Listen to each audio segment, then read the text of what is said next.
La palabra del Señor. El canon llega a nuestras manos en su totalidad aproximadamente en el año 397 en torno al concilio de Cartago, pero un dato muy curioso es que fue Stephen Lapton, quien fuera el arzobispo de Canterbury en el año 1227, quien la dividió en capítulos. La Biblia era todo seguido. O sea, la revelación bíblica era un canon que aquello estaba todo seguido, no habían divisiones. Pero en la imprenta francesa en el 1551 se comenzó a dividir la Biblia, o sea, el canon de las Escrituras, en versículos.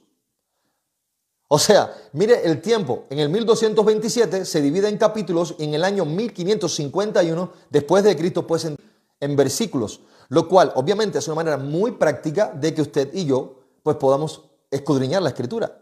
Que le repito, Juan capítulo 5, versículo 39, Jesucristo deja muy claro a los escribas y fariseos, a esos líderes religiosos, a esos que tenían esa autoridad, diríamos, religiosa de su momento, personas que eran muy reconocidas por el pueblo. Jesucristo le dice, a ver, ustedes creen que en ellos tienen la vida eterna, mas ellas son las que dan testimonio de mí. Por lo tanto, cuando nosotros nos acercamos a la palabra de Dios, mi amado, y entramos en este terreno de Dios, y escuchamos las palabras del propio Jesucristo en Juan 5:39, entonces hay que entender algo básico. Lo que tenemos que pedir realmente a Dios es que el Señor revele en nosotros a la persona, a la figura de Jesucristo por medio de lo que vamos a leer. Porque toda la Escritura nos habla de Él. Repito, Juan 5:39 lo deja muy, pero que muy claro. Algo que tenemos que reconocer, la Biblia más que palabra, más que algo plasmado en un libro. Hay personas que, miren, me llama mucho la atención. Hay creyentes que usted le dice, oye, pero ¿por qué no marcas tu libro? O sea, ¿por qué no le haces rayadura? No, ¿cómo crees? ¿Cómo voy a hacer? ¿Cómo va a ser así? Más que un libro, mi amado, que usted va a rayar citas, se trata de que lo que usted tiene en sus manos vaya a su mente y a su corazón y usted y yo lo pongamos por obra. Ese es el complemento de lo que significa palabra viva y eficaz, como espada de doble filo que penetra hasta los tuétanos, discierne los pensamientos y el corazón. Esa es la palabra de Dios. Ahí no hay engaño, es inerrante, o sea, ahí no hay errores. Es infalible. Y algo infalible, mi amado, significa que aquello contra lo cual tú peleas, y la Biblia es muy clara cuando dice, cuanto lo justo, digno y verdadero no hay ley. Y la palabra de Dios es justa, digna y verdadera. Por lo tanto, no hay absolutamente nada que se pueda contraponer a la verdad declarada de Dios. En el Antiguo Testamento hay una práctica que utilizan los judíos para leer el Tanaj o la Torá, la sección que vayan a leer, y utilizan el famoso yad. Es una manito que está apuntando. Ellos lo tomaban y en la medida que iban leyendo, la iban señalizando. La pregunta es, ¿con qué objetivo?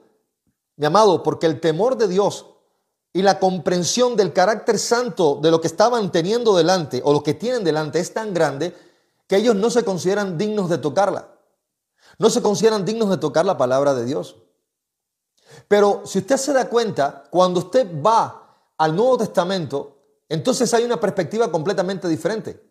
Y es que esta idea ritualista del Antiguo Testamento, de hacer cosas de manera externa, no toco la palabra de Dios. Entonces la ordenanza que se tiene bajo el Nuevo Testamento es que la palabra quede escrita y el Señor lo reveló. Eso iba a ir al corazón del ser humano de manera tal que sencillamente iba a despertar en nosotros, morando su Espíritu Santo en aquellos que creían, porque iba a ser morada con nosotros y en nosotros. Y que la palabra habría de estar en nuestra mente y en nuestro corazón. Cambió totalmente de ese ritualismo externo a una relación viva con el Dios vivo, con un Dios que está morando en usted y con usted. Entonces, fuera de todo ritualismo, entiéndase dónde estamos parados. Ahora, yo tengo que entender también de eso que está hablando Dios, a mí como creyente en Cristo, bajo el nuevo pacto, no bajo el antiguo pacto en la ley, ¿qué me corresponde realmente? Porque a mí me está revelando la forma de proceder de Dios en el Antiguo Testamento, pero no significa que yo esté ni bajo las leyes civiles de Israel, ni tampoco bajo las leyes ceremoniales de Israel, porque yo no estoy haciendo sacrificios animales. Entonces, si yo soy un creyente en Cristo, a mí la Biblia me revela que yo estoy bajo el nuevo pacto en Cristo, que Jesucristo pagó por todo ello y que es el sacrificio perfecto de una vez y por todas, que satisfizo la santa y justa ira de Dios. Ese es mi Señor. Yo no tengo que hacer sacrificios. Ahora, me ayuda a entender el carácter santo de Dios que está revelado en toda la plenitud de la Escritura. Sí, eso sí. Por lo tanto, toda la Escritura, 2 de Timoteo, capítulo 3, versículo 17, toda la Escritura, no está diciendo el Nuevo Testamento, toda la Escritura es inspirada por Dios. y buena para enseñar, para redarguir, para instruir en justicia, a modo que el hombre de Dios sea perfecto, preparado para toda buena obra. O sea, y ojo, está hablando en el Nuevo Testamento, está haciendo una referencia a toda la Escritura. Y aquí hay que entender algo muy básico. Cuando se está escribiendo Segunda de Timoteo, mi amado, el canon del Nuevo Testamento aún no estaba cerrado. Porque nótese que cuando usted ve qué es lo que realmente comprende el Nuevo Testamento, entonces todas estas cartas paulinas en realidad eran eventos que sucedían en ese momento histórico, siglo I, pero todavía no estaba compilado. En otras palabras, los viajes misioneros de Pablo se estaban llevando a cabo. Se estaban levantando todas esas iglesias. Quizás hasta un momento en que todavía no se le había dado ni siquiera la revelación al apóstol Juan del libro de Apocalipsis. Pero una vez que todo esto se llevó a cabo, pues se compiló y finalmente terminó siendo lo que hoy tenemos en nuestras manos como la Santa Palabra de Dios, la Biblia en su totalidad. Pero cuando Segunda de Timoteo nos está diciendo a mí, capítulo 3, nos está diciendo a nosotros que toda la Escritura es inspirada por Dios, también está haciendo referencia al Antiguo Testamento, mi amado. A la ley, está haciendo referencia a los profetas, está haciendo referencia a los libros históricos, a todos estos libros poéticos, sí, salmos, proverbios, todo esto, pero no nos está diciendo de ninguna manera que estamos bajo el antiguo pacto, bajo la ley. La ley era el ayo, era el faro, era la guía que nos guiaba hacia Cristo, pero una vez que ella fue revelada en Cristo, pues entonces nuestro enfoque tiene que ser Jesús. La pregunta es, ¿qué es el cristianismo? Muchas veces nos enredamos con la idea de decir, ¿qué es el cristianismo? Que el cristianismo es esto, que mi hermano, el cristianismo es muy sencillo, es Cristo en mí. ¿Cuánto de Cristo hay en usted? Eso es el cristianismo. Recordemos que al inicio, en el camino de Antioquía, fue cuando se le vino a hablar y decirles, es que ellos son cristianos. Pero antes eran conocidos como los del camino, porque eran personas que andaban en los caminos y abordaban a la gente con el mensaje de salvación. Arrepiéntanse, crean en el Evangelio, crean en Jesucristo, aquel que fue crucificado pero también resucitado. Y entonces comienzan a llamarlos cristianos en el camino de Antioquía. ¿Y sabe por qué? Porque reconocían que estas personas seguían a aquel que había sido crucificado y que ellos clamaban que había sido también resucitado. Por lo tanto, era la revelación de Cristo en ellos. La gente reconocían a Cristo en ellos y por eso comenzaron a llamarlos cristianos. Y ojo, lo llamaban de manera peyorativa, significa era una ofensa. Ni crean que yo soy cristiano como decimos hoy, mis amados, no. Ojo, no. Decirle a una persona en su momento cristianos, y si no lo cree así, pregúntale también a la época de Nerón, cuando los quemaban, los ponían como antorchas en las ciudades para que iluminaran sus cuerpos quemados, iluminaran las ciudades. O cuando los lanzaban a los circos.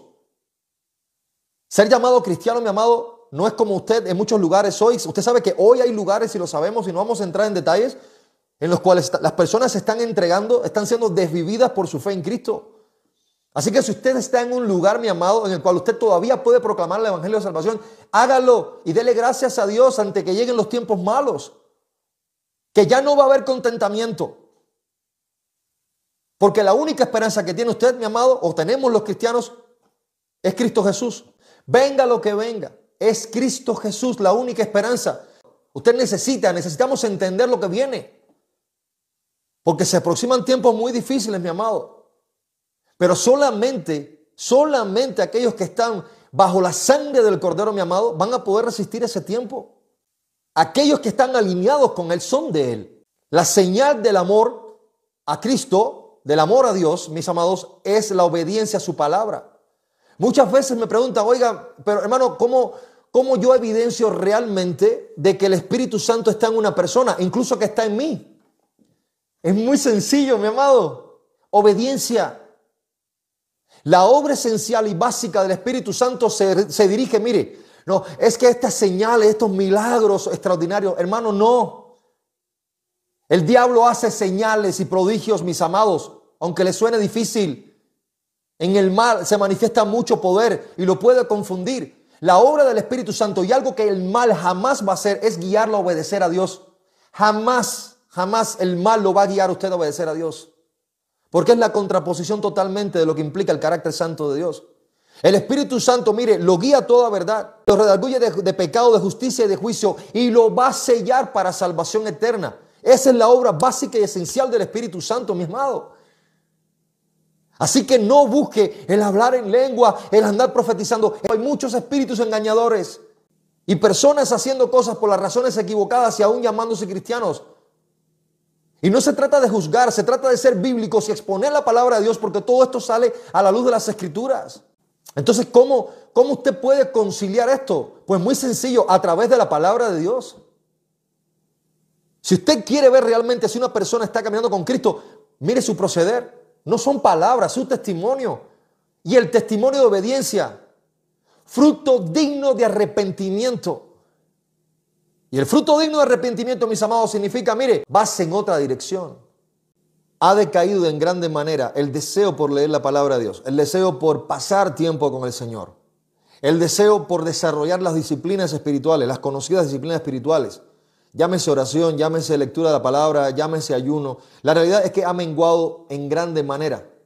Y entonces, este desinterés, mi amado, por escudriñar la Escritura, no puede ser superior al temor de poder caer en el error delante de Dios. Porque lo que va a transformar su vida verdaderamente es en esa comunión con el Espíritu Santo, el contenido de la palabra de Dios. Cuando el ser humano, apartado del Señor, traído a la presencia de Dios y se despierte en Él, ese arrepentimiento y esa fe en Cristo, mi amado, es guiado a obedecer al Señor, a ser apartado del mundo, a ser santificado. Pero sí vamos a pasar un proceso de santificación. Quítese de la cabeza la idea de que la Biblia no se raya. Quíteselo de la cabeza. Se lo digo en serio. La palabra de Dios, usted lo que tiene es un libro. Nuestra preocupación debe ser tomar ese contenido y grabarlo aquí. Tenerlo aquí. Compartirlo. De la abundancia del corazón a la boca. Cómo hablas, cómo te manifiestas. Eso va a poner a la luz quién eres verdaderamente en Cristo. Y si Cristo realmente está en ti por medio de su Espíritu Santo. La palabra de Dios es viva y eficaz, transforma vidas. Ninguna persona que sigue comportándose a la manera del mundo, aunque se llame cristiano, mi amado, vive a la luz de la palabra de Dios. Ninguna. ¿Cómo hablas? ¿Cómo te manifiestas? ¿Cuáles son tus inclinaciones, tus deseos? El apóstol Pablo lo dejó muy claro. Lo que para mí era ganancia, lo he estimado como pérdida por amor de Cristo. Lo que significa que todo aquello que para mí era ganancia, que todo aquello que para mí me llamaba tanto la atención del mundo, pues automáticamente mis intereses, mis deseos comienzan a cambiar. Y no porque estoy siendo obligado, sino porque yo comienzo a alinearme con la voluntad de Dios por medio de su palabra. Y cuando eso sucede, mi forma de pensar comienza a cambiar. Romanos capítulo 12, versículo 1, transformados mediante la renovación de vuestro entendimiento, para que podáis comprobar cuál es la voluntad de Dios buena, agradable y perfecta, mi amado.